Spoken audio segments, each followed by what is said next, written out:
In Kawagoe, just outside Tokyo, the local Pakistani diaspora gathered to celebrate a major milestone. They were inaugurating a brand new 4,500 square foot mosque. This was a highly official event. Pakistan's ambassador to Japan, Abdul Hamid, was there in person to give the project the state's formal backing. But shortly after the inauguration, Japanese authorities stepped in and formally declared the entire structure to be completely illegal. Local officials categorized the case as a violation of the Urban Planning Code. Focusing on land use regulations, they processed it as a construction error, not a religious dispute.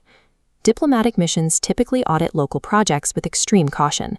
In this case, a national embassy attached its reputation to a building that lacked the most basic legal foundations required by its host nation.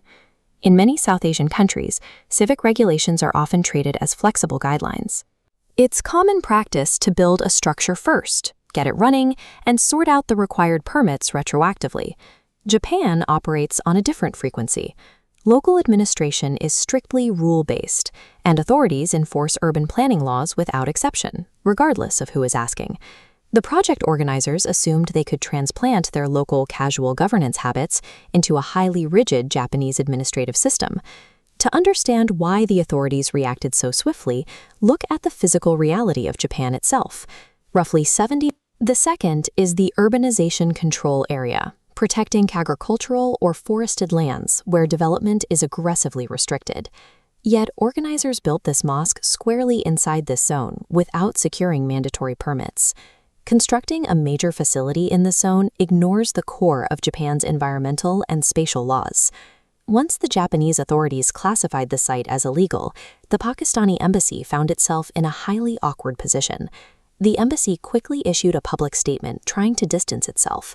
They claimed local organizers falsely informed them that all legal approvals were secure, explicitly urging their citizens living in Japan to obey Japanese law. Top-tier diplomats were forced to publicly disavow a community center they had enthusiastically inaugurated on camera just days prior. In the Japanese legal system, retroactive approval for a zoning violation of this scale is practically unheard of. The authorities do not bend the rules after the fact to accommodate a finished building. Because of this, the most likely outcome for the structure is a forced, complete demolition. Local Japanese residents are actively pushing for this resolution.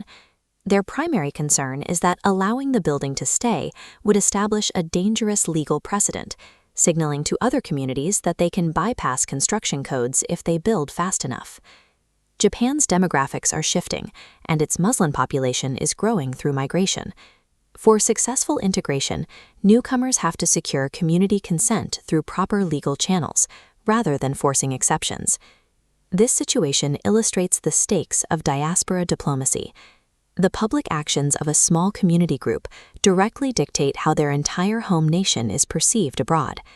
By backing a high-profile zoning violation, the organizers heavily compromised Pakistan's diplomatic credibility in Tokyo. Ultimately, a host nation's sovereignty is absolute. Immigrant communities cannot import their own localized norms and expect them to supersede an established rule of law.